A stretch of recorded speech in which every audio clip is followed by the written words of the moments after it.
Bonjour à tous, bienvenue sur la chaîne YouTube Mécanique Sportive, c'est Nicolas. Aujourd'hui, je vous présente, je pense, une moto dont beaucoup de monde a rêvé. Si vous êtes comme moi, dans la trentaine, je ne sais pas si vous aussi, vous avez eu à l'époque, sur Windows XP ou Windows Vista, la Yamaha R1 en fond d'écran. Moi, je l'avais, la noire avec les liserés rouges, c'était la moto de mes rêves, c'était la moto qui me faisait rêver. La moto de Valentino Rossi, c'était la Yamaha R1, quoi.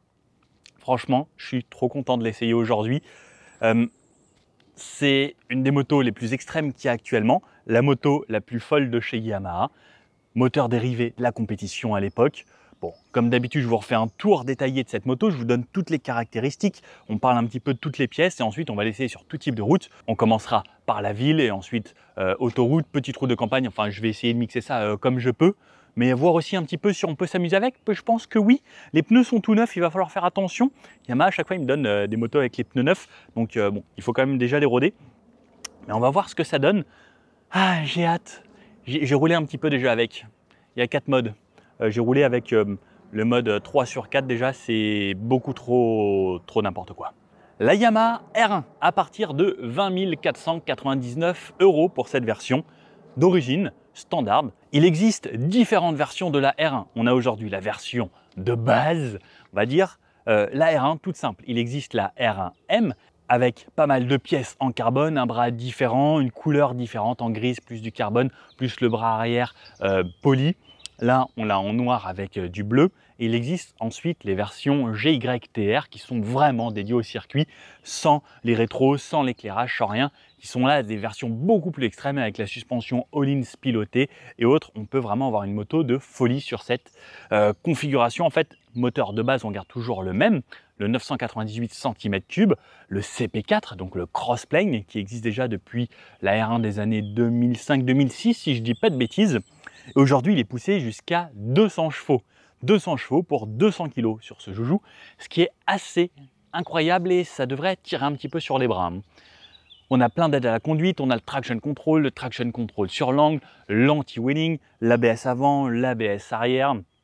On a différentes cartographies puisqu'on a l'accélérateur by wire, donc ça veut dire que c'est pas un câble, c'est électrique, même si wire ça veut dire fil, mais c'est tout en électrique. Ça va ensuite commander un boîtier qui va pouvoir gérer pas mal de choses. Et ça, c'est aussi le gros avantage de ces motos de nos jours, c'est que ça va être beaucoup plus safe que les motos de l'époque où c'était un câble et des carbus où on pouvait mourir en fait à n'importe quel moment. Aujourd'hui, c'est dur de mourir avec ce genre de moto, même si ça peut aller vite, beaucoup trop vite. Rien que la première, je crois que ça monte jusqu'à 165, il me semble. J'ai pas essayé. Mais clairement, voilà, c'est des motos qui vont très vite, plus de 300 km/h en pointe. C'est des motos faites pour le circuit. On peut rouler sur la route avec, on peut rouler à la cool. Mais c'est vrai que c'est très tentant d'accélérer un petit peu plus. Pour vous dire à quel point les aides sont poussées, il y a même un launch control disponible sur la R1. Pour des raisons évidentes d'assurance vie, je ne vais pas l'essayer. Mais c'est disponible sur la moto. Ça bride, enfin, ça bloque le régime à 9000 tours et ensuite vous partez comme un launch control de voiture. Moi qui suis très fan des launch control en voiture, j'ai une compilation sur la chaîne. Vous mettez Best of Launch Control compilation mécanique sportive, vous allez voir des voitures à 800 chevaux que j'ai fait de launch control avec sans problème, des propulsions, des drifteuses, des Lamborghini, etc. En moto, moi je suis beaucoup moins fan parce que ça part vraiment vite aussi et ben, on est un petit peu exposé à l'extérieur. Alors sur l'avant, on a une signature lumineuse de jour ici avec ces deux-là. Alors il faut que je la démarre ici. Non, juste, ouais, il faut que je la démarre pour que je puisse avoir le feu de jour ici, l'appel de phare qui vient allumer le deuxième ici, ou en plein phare où on a les deux d'allumés. Je la coupe pour que vous m'entendiez un petit peu mieux. Les clignotants sur les rétroviseurs, donc on a même le petit warning ici. Non, je vais remettre le contact qui nous permet d'avoir les deux clignotants à l'avant comme à l'arrière. Touche warning bien pratique, ou sinon clignotant d'un côté. La bulle qui va nous protéger à haute vitesse, le petit M qui rappelle la M1. Avant on avait marqué R1 ici, maintenant il n'est plus marqué, c'est juste la petite signature Yamaha. J'avoue que je l'aimais bien quand il était là. On a la couleur, on verra sur le côté le Iconic Blue avec deux couleurs différentes. Le garde-boue par exemple ici, cette partie basse et le haut sont de couleurs différentes. La petite signature LED est très sympa, c'est vraiment très fin. Sur l'avant, voilà à peu près tout, hein. Je passe sur le côté pour vous donner toutes les caractéristiques techniques ensuite là des trains roulants. Alors, sur le côté, une moto qui fait à peine plus de 2 mètres de long. On a un empattement de 1405 mm. Moto sportive, donc il faut quand même un empattement qui tienne la route. Si c'est trop court, ça va être très maniable, mais moins stable à haute vitesse. Je pense qu'on a quand même le bon compromis. Yamaha savait faire, surtout avec ce genre de moto qui fait pas mal de compétitions Yamaha en plus. Ils sont assez connus dans le domaine. Au niveau donc des roues 17 pouces, 120 pour les pneus à l'avant, 190 à l'arrière. On a des Batlax, les versions R11F et R, ouais, c'est ça, en fait, c'est marqué front et rear. C'est quasiment du semi-slick, très tendre. Normalement, ça devrait plutôt bien coller à la route une fois qu'ils sont rodés, parce que là, ils sont tout neufs. Au niveau du freinage, on a des freins en 320 mm à l'avant, pincés par des étriers 4 pistons. On a du Nissin. Pareil, au niveau du levier, ici, on a du Nissin. À l'arrière, un étrier monopiston sur un disque de 220 mm à l'arrière. En roue arrière, donc on a dit du 190 en 17 pouces également. Au niveau de la suspension, fourche KYB à l'avant, 120 mm de débattement. On a tous les réglages, la précharge, la compression et la détente sur chaque fourreau de chaque côté. Et à l'arrière, on a un amortisseur ici avec les mêmes réglages, ce qui permet normalement de faire la moto à son goût, selon si on fait du circuit, de la route, et pouvoir la régler exactement comme on veut. Alors ça, c'est pas forcément facile à faire soi-même. Soit il faut se faire beaucoup de tests, soit il faut l'emmener chez un préparateur qui s'y connaît vraiment et qui va le régler selon vos souhaits, selon votre poids. C'est là que c'est assez important d'avoir de très bons réglages, surtout sur ce genre de moto, si vous voulez vous amuser et pousser un petit peu plus vos limites. Au niveau du moteur qu'on retrouve ici, donc le Yamaha CP4, le crossplane avec c'est l'arbre à cam qui est décalé de façon différente et qui donne une sonorité également à l'échappement différente, et ça permet d'avoir un couple plus linéaire plutôt que d'avoir des motos où c'était des 4 cylindres comme celui-ci mais différemment fait, où il y avait un petit peu de couple et ensuite tout monté avec le couple et les chevaux tout en haut. On a 113 Nm de couple, tout ça à la roue arrière. On va voir que ça pousse un peu. Ça peut faire des wheelings très facilement, même en fond de 3. Je me suis surpris sur l'autoroute à délester très facilement de l'avant. Heureusement qu'il y a le système anti-wheeling qui va aider beaucoup de gens. Bien sûr, toutes les aides sont déconnectables. Au niveau du cadre, on a un cadre en aluminium, bras arrière en aluminium, et ce que j'aime bien, c'est le petit détail avec le R1 sur le bras arrière directement dans la masse.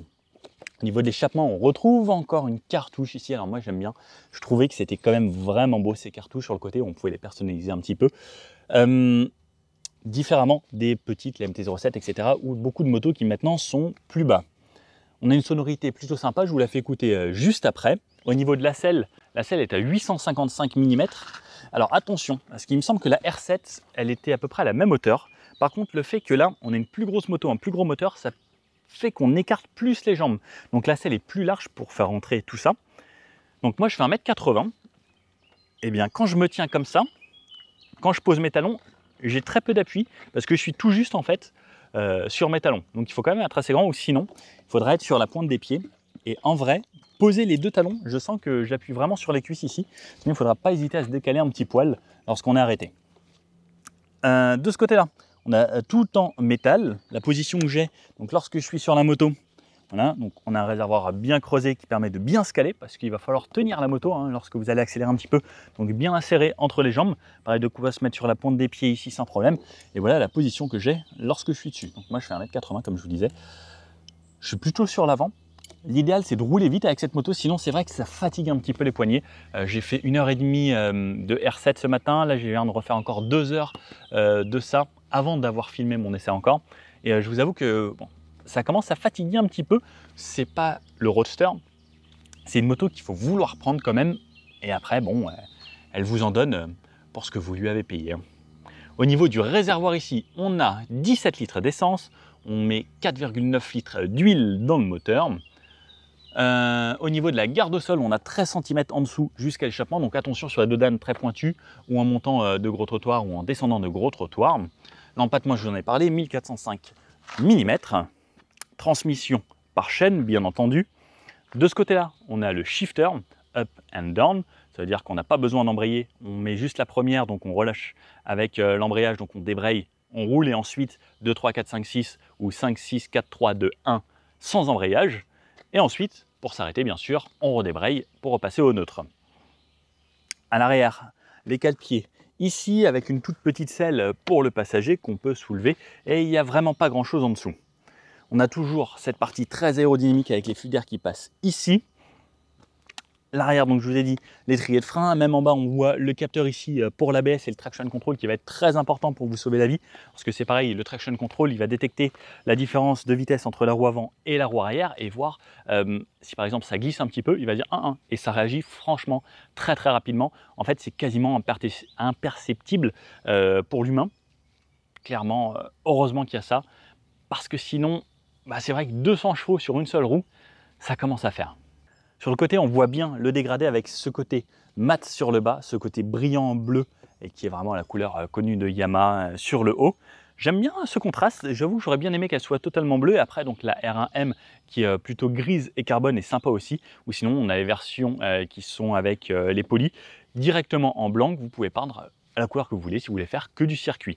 La version R1M, elle est un petit peu plus chère, 3 à 4 000 € de plus. Par contre, on a des amortisseurs vraiment beaucoup plus poussés, déjà avec le Öhlins, le bras, les suspensions, les pneus, etc.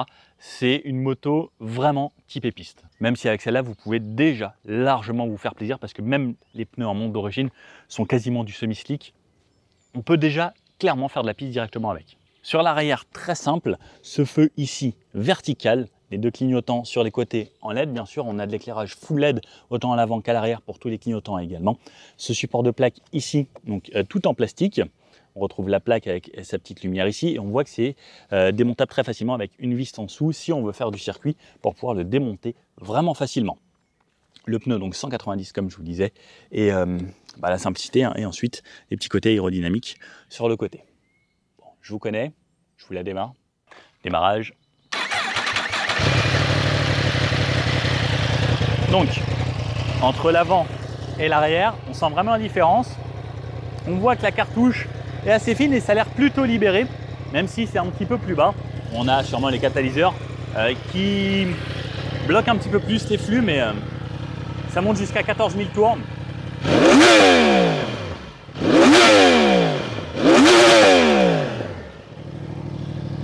Ça chante plutôt bien. Ça change des petits moteurs 2 cylindres Yamaha. Moi, je préfère largement le 4 cylindres. Ah, ça va faire du bien sur la route, ça. Parce que malheureusement, ça se fait de plus en plus rare les 4 cylindres, à part sur les très grosses motos. C'est vrai que ces derniers temps, tout ce que j'ai fait, c'était quasiment du 2 ou du 3 cylindres. Même si j'ai fait jusqu'à 2500 cm3 il n'y a pas longtemps avec la Triumph Rocket 3R. Je ne sais pas si vous avez vu la vidéo. 2500 cm3 sur une moto. Là, on a 1000 et c'est déjà n'importe quoi. Allez, je vous emmène avec moi découvrir cette moto.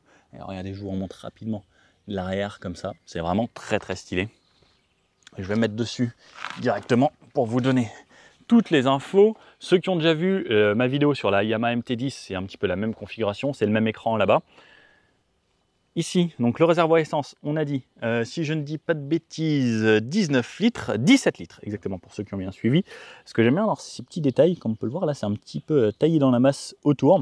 On ouvre toujours avec la clé et cette vue, les petits bracelets ici. Sur les motos sportives, on peut voir même le T de fourche a été allégé sur le côté. On a décalé la clé. Les réglages de fourche de chaque côté. Le petit bocal pour le frein avant.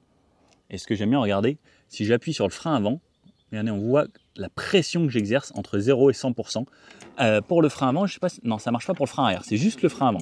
Et ensuite, ici, alors, je sais pas si vous voyez, quand je mets un petit peu d'impulsion, hop, j'ai un compteur de jet avant-arrière sur la partie droite.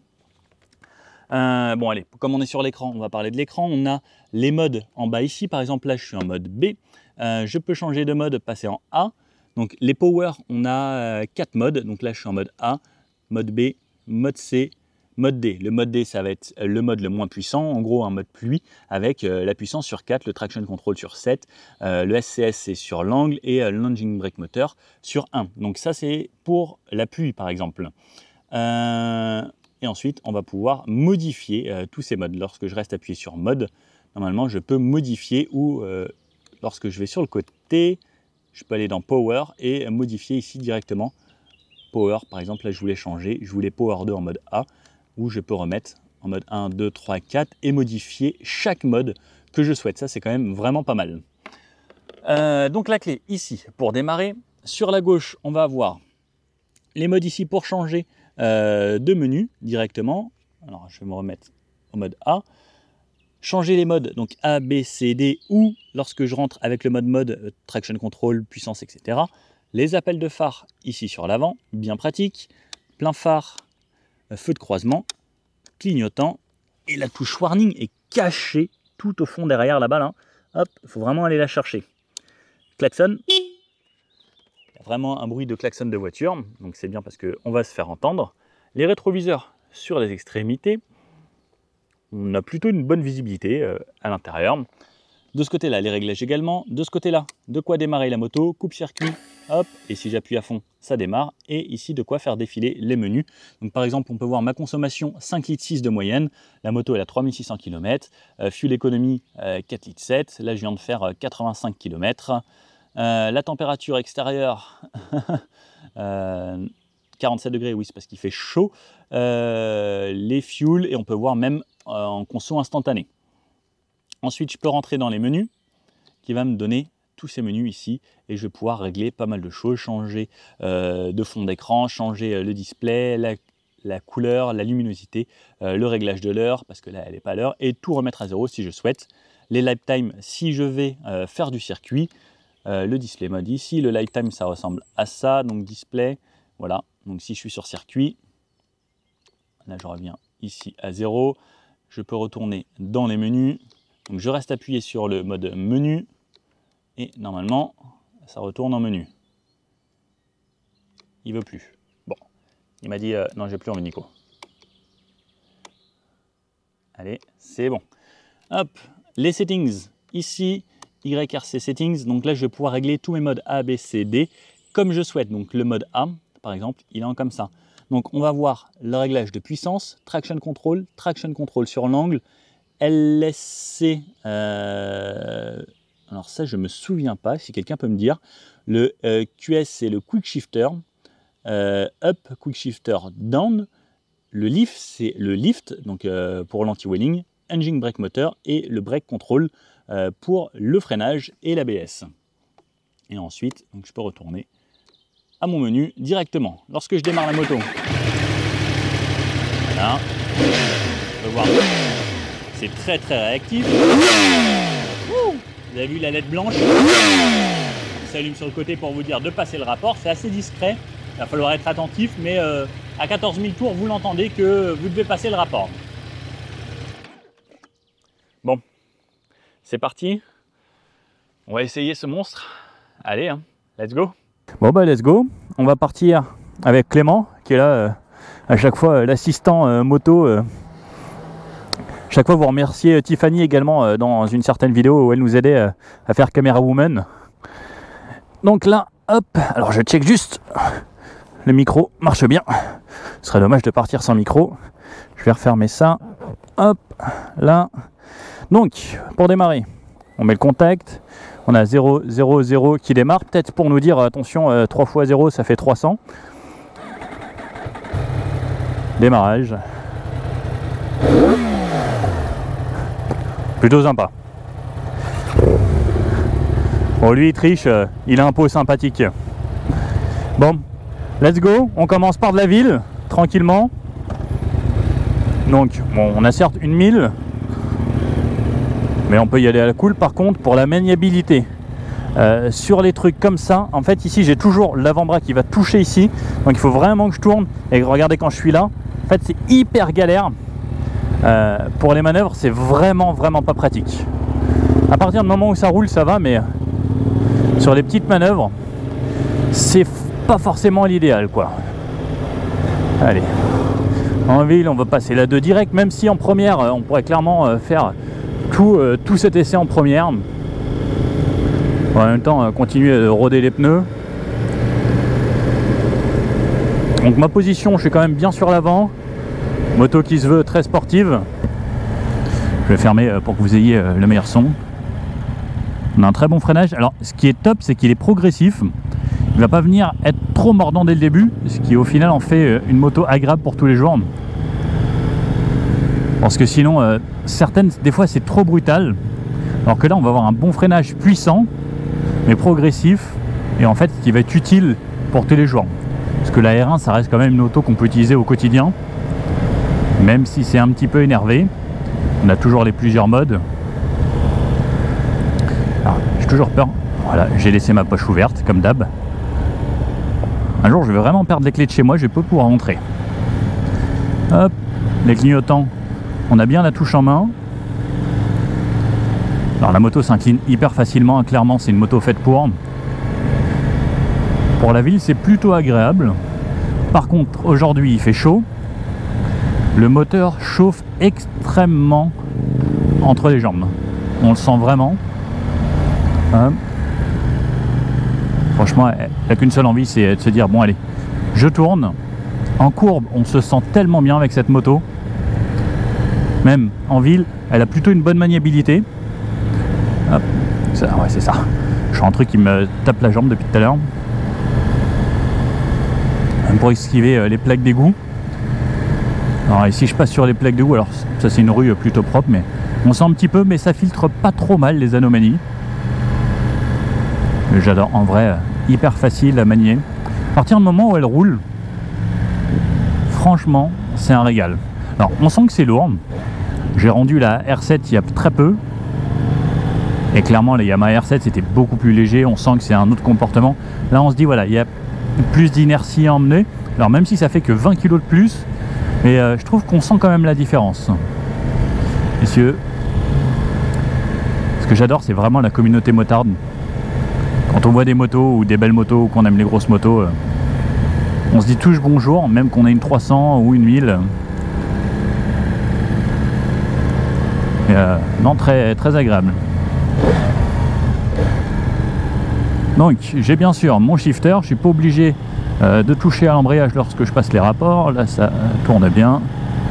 Hop. Et je peux passer les rapports directement sans l'embrayage. C'est quand même bien pratique et pareil, je peux redescendre les rapports également si je veux sans avoir à y toucher. Voilà. Mais ça penche vraiment tout seul. La moto elle a vraiment envie. Et... Alors par contre on sent, si on accélère juste un tout petit peu, ma caméra, je sens qu'elle me dit « Ouh Nico, déconne pas !» Et c'est vraiment violent. Donc il y a 4 modes. Le mode A, B, C, D. Le mode D, il est en mode 4. Donc Power, pareil, il y a 4 modes de Power. Clément qui me montre où il habitait avant. Avant j'étais agent immobilier, j'ai vendu l'appart au rez-de-chaussée d'ailleurs.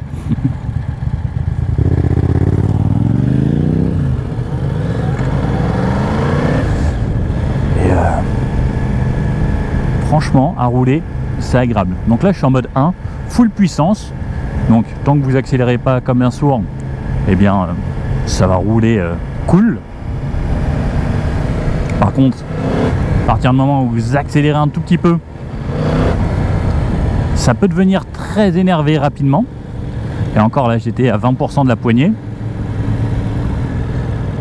Mais ce qui va être le plus sympa, ça va être d'aller s'amuser sur des petites routes.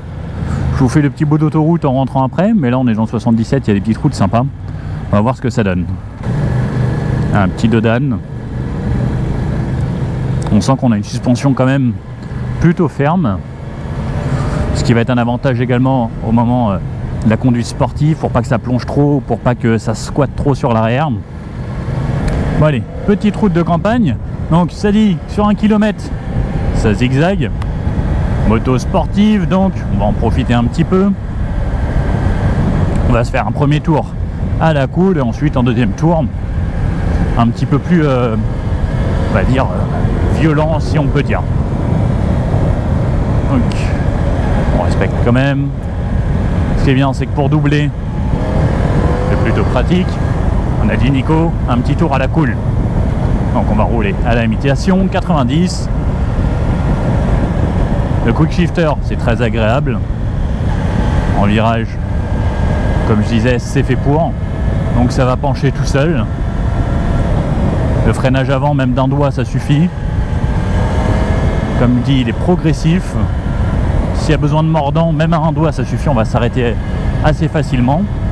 Au niveau de la suspension, c'est des routes de campagne un petit peu bosselées. Donc on sent que c'est sportif, qu'il n'y a pas tant de débaquement que ça. Donc là, à 85, 90, en quatrième, c'est bien pour pouvoir garder un petit peu tour et de la relance si besoin. Il y a quand même du couple hein, sur ce genre de moto. Donc ça y va bien. Ah, c'est plutôt agréable, hein. On va pas se le cacher.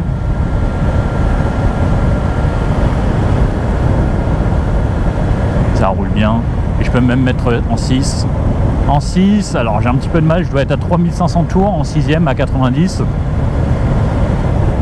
Et puis même comme ça, en vrai, j'aurais quand même de quoi relancer. Même en virage, hop. Il y a quand même assez de puissance. Même si je reste hein, vraiment là tout en bas, et même pour doubler, je vois que ça relance assez bien. Alors, comme c'est une sportive, on va dire que c'est plutôt fait pour être dans les tours tout de même. L'idée, c'est de se faire plaisir un minimum. Bon, là, on a un bus. Et clairement, je pourrais être en première, même si je retombe la première. Ça va être un peu plus haut dans les tours. Mais je peux être à 90 en première. Et par contre, là, si je remets plein gaz en première, l'avant se déleste beaucoup trop facilement. Et on arrive à des vitesses très hautes. En tout cas à 90 pour de la balade ça peut être sympa, mais on va pas se le cacher, ce genre de moto c'est pas fait que pour de la balade, messieurs. On a envie forcément d'avoiner un petit peu et c'est vrai que bah, ça va être facile. Juste là on a un beau goudron propre, on a vraiment envie de se dire allez on y va et ah, c'est vraiment fait pour quoi. Et toutes les relances sont incroyables. Le freinage, je peux avoir 100% confiance. Et même en 3, un débat dans les tours, ça relance bien, mais on sent qu'on a un 4 cylindres. Il faut passer les 6-7 000 pour que ça devienne vraiment très excitant. Donc on peut retomber la 2 là, et en virage et en sortie de virage. En fait, ça devient beaucoup trop vite n'importe quoi. C'est abusé. En fait, c'est vraiment très très puissant. Bon allez, on va se le faire de façon plus dynamique. On va voir ce que ça donne. Bon. Les accélérations sont brutales. Donc là, je suis en mode 1. Et ça y va vraiment vraiment très fort. Monsieur. Oh la vache. Ok, et pourtant là j'ai pas du tout encore mis plein gaz. C'est extrêmement puissant, c'est même très violent. Le shifter m'aide bien. Ce qui est bien c'est que j'ai pas besoin de lâcher la poignée pour réaccélérer. Oh la vache. Oh la vache. Je vais pas abuser, ça sert à rien de vouloir aller trop vite sur route. Mais clairement c'est un avion de chasse. Ça demande qu'une seule chose, c'est vraiment y aller très très fort. Allez, je repasse la 2 et les réaccélérations, mais freinage pareil, c'est inouï. Waouh. Et les réaccels. Et encore, je fais tout pour y aller très très progressivement pour pas perdre la roue avant, parce que sinon clairement la roue avant elle demande qu'une seule chose, c'est d'aller voir les oiseaux et aller se mettre dans les airs et wow. Au passage de 3 ça lève mais tout seul. J'étais à mi-poignée, la roue avant elle a qu'une seule envie, c'est d'aller se balader. Impressionnant, franchement waouh. Non, ça pousse vraiment sévère hein. Allez, on va doubler gentiment.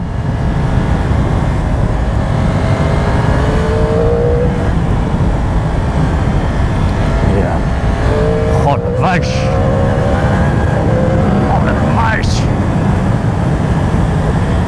Je commence à avoir des moustiques sur le casque. Oh là là là là là. Oh là là là là là. C'est incroyable. Même après chaque passage de rapport. Oh la vache. En fait, il n'y a aucun moment où on peut accélérer à fond. La moto, sinon, en fait, elle va juste cabrer, quoi. Oh la vache! Wow, le freinage! Mon Dieu, c'est extraordinaire! C'est inouï! Abusé! Abusé! Wouh! Ça donne clairement chaud, hein. J'ai très chaud. Bon, cette moto, c'est vraiment la moto où il fait le plus chaud entre les jambes de toutes celles que j'ai eues. Je pensais que faire pire que la Multistrada, ça allait pas être facile. Et je pensais pas avoir pire. Et ben là, je vous avoue que j'ai quand même très très chaud. Allez, on va maintenant aller faire le petit bout d'autoroute, puisque bon, c'est quand même une moto faite pour rouler plus vite. J'espère qu'il n'y aura pas trop de monde. En tout cas, un vrai outil pour rouler vite, pour se faire plaisir. C'est pas forcément ultra confortable à la longue. On prend quand même du poids sur les poignets et autres. Là, ça fait quand même beaucoup d'heures où je suis dessus. J'avoue que je commence à le sentir. Au niveau de la consommation, ça va. Franchement, c'est pas excessif. Ouh, l'ancienne Rocket 3 de chez Triumph. On avait essayé la nouvelle, la Rocket 3R, c'était hallucinant. Je vous ai pas fait de grands ronds-points comme ça en virage, il me semble.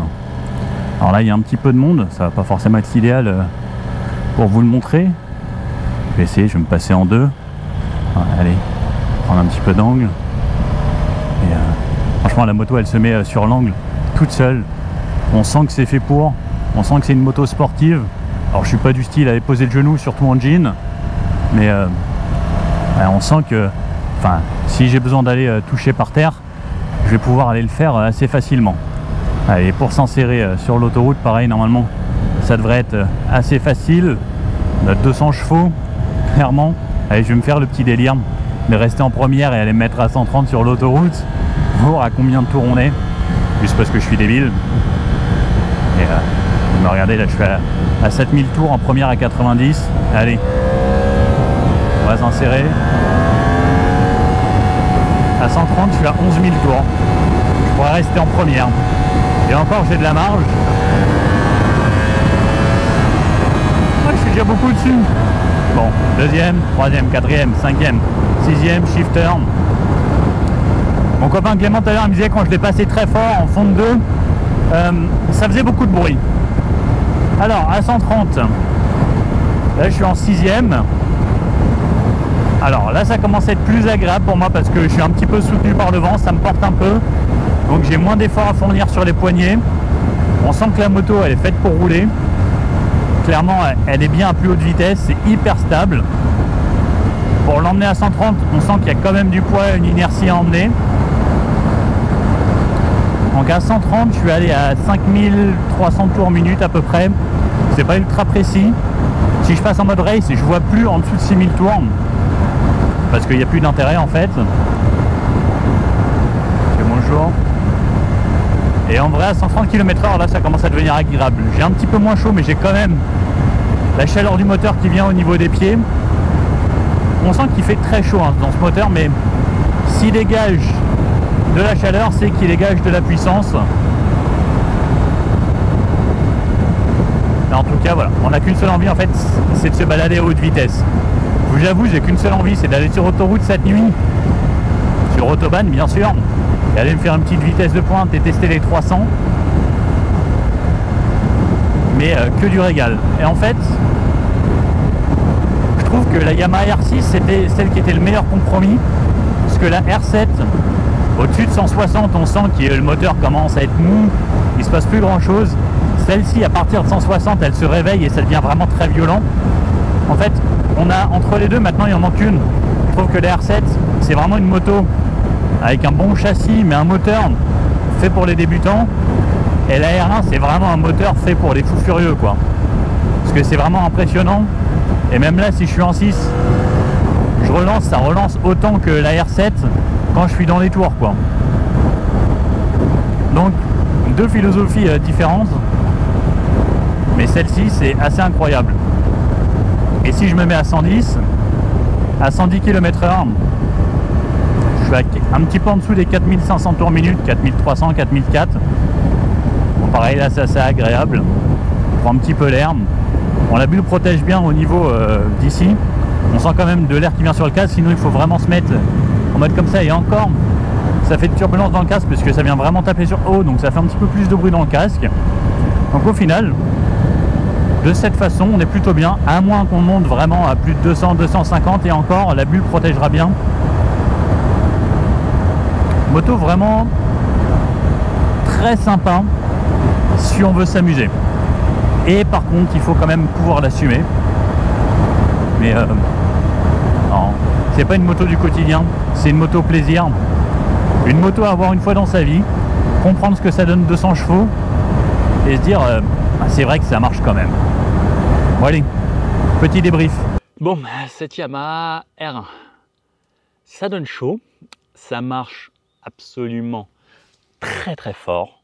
Clairement, sur la route, on n'a absolument pas besoin de ça. Il faut savoir se maîtriser, parce que si vous êtes énervé, prenez pas cette moto, c'est débile. Par contre, effectivement, c'est une belle pièce, c'est une belle moto, c'est le mythe, la Yamaha R1. Par contre, je pense que maintenant, dans les super sportives, les hyper sportives comme ça, on fait un petit peu mieux. Il y a des écrans un petit peu plus grands, on peut avoir plus d'infos. On peut avoir l'embrayage qui est un petit peu plus doux, par exemple, plutôt que ce soit à câble.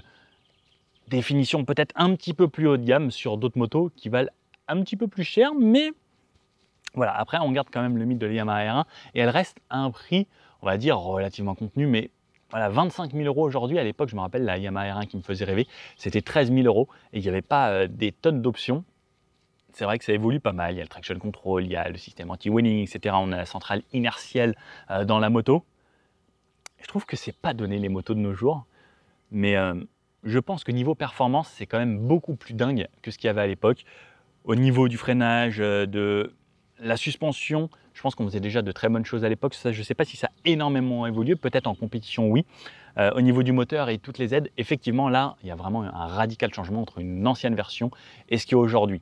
Ce qui permet au plus grand nombre de pouvoir utiliser ce genre de moto sans pouvoir se dire bah voilà, j'ai vraiment peur tout le temps, puisque là ça devient au final accessible. Alors aller chercher les chronos, clairement c'est pas moi qui vais le faire, c'est pas n'importe qui va le faire, il va falloir quand même avoir de l'expérience et rouler pas mal avec ce genre de moto. Mais en fait, ce que j'aime, c'est que le rêve est accessible et on se dit en fait bah maintenant quasiment tout le monde peut conduire ce genre de moto en ayant un petit peu quelques notions de conduite de moto et en ayant quelques heures déjà derrière soi. Mais on peut prendre du plaisir. Et en fait, c'est assez incroyable parce que c'est hyper puissant et clairement, sur route, c'est inexploitable à 100%, sauf si vous n'avez pas de permis et que vous ne risquez pas de vous le faire sauter, ou dans un autre pays que la France, parce que ici, clairement, la prison, ça va assez vite, parce que c'est 50 km/h au-dessus, et soit 50 km/h au-dessus, en fait, juste en première, on est 50 km/h au-dessus sur autoroute, quasiment, et je ne vous parle pas du reste de route, parce qu'en fait, il y a 6 rapports derrière. Plus de 300 km/h, j'aurais adoré le prendre, j'ai jamais pris 300 en moto. En voiture, 300 km/h, les doigts dans le nez. En moto, ça doit être autre chose. Et j'avoue que c'est tentant de faire ce genre de truc. Il me faudrait un circuit fermé. Pourquoi pas faire des essais sur circuit un jour en moto? Ah, ça pourrait être intéressant. Il me faudrait une combinaison. Ah, j'ai pas de combinaison. Quelqu'un m'offre une combi? Bon, en tout cas, voilà. Vrai moto plaisir. Et bah, le rêve, pour moi, je suis pas déçu. C'est une moto qui m'a fait rêver et bah, je suis content de l'avoir essayé. N'hésitez pas à me dire ce que vous en pensez. Est-ce que c'est une moto qui vous fait rêver ou qu'est-ce qu'il y a d'autre qui vous fait rêver actuellement dans les super sportives comme ça, les 1000 cm3 ou plus, parce que maintenant il y en a qui font un petit peu plus. J'avoue que ça continue de me faire rêver. Bientôt, j'essaye la M1000RR, qui est ça, mais en encore plus exclusif, en beaucoup plus puissant encore, parce que 212 chevaux pour 182 ou 189 kg, donc plus léger que ça et plus puissant encore. Je l'avais essayé sur circuit. Ceux qui ont vu ma vidéo à Manicourt où j'ai essayé une M5 CS, une M2 Club Sport circuit et la M1000RR. La M1000RR sur circuit, c'était impressionnant. Le freinage était encore beaucoup plus dingue que ça. J'étais en pilote Cup 2 pour les pneus et j'avoue que c'était une des expériences les plus folles de ma vie.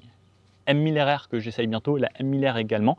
Sur la chaîne, on a fait donc MT-07, R7, on a fait MT-10 également qui avait ce moteur-là, mais on a un petit peu dégonflé avec un châssis un peu différent.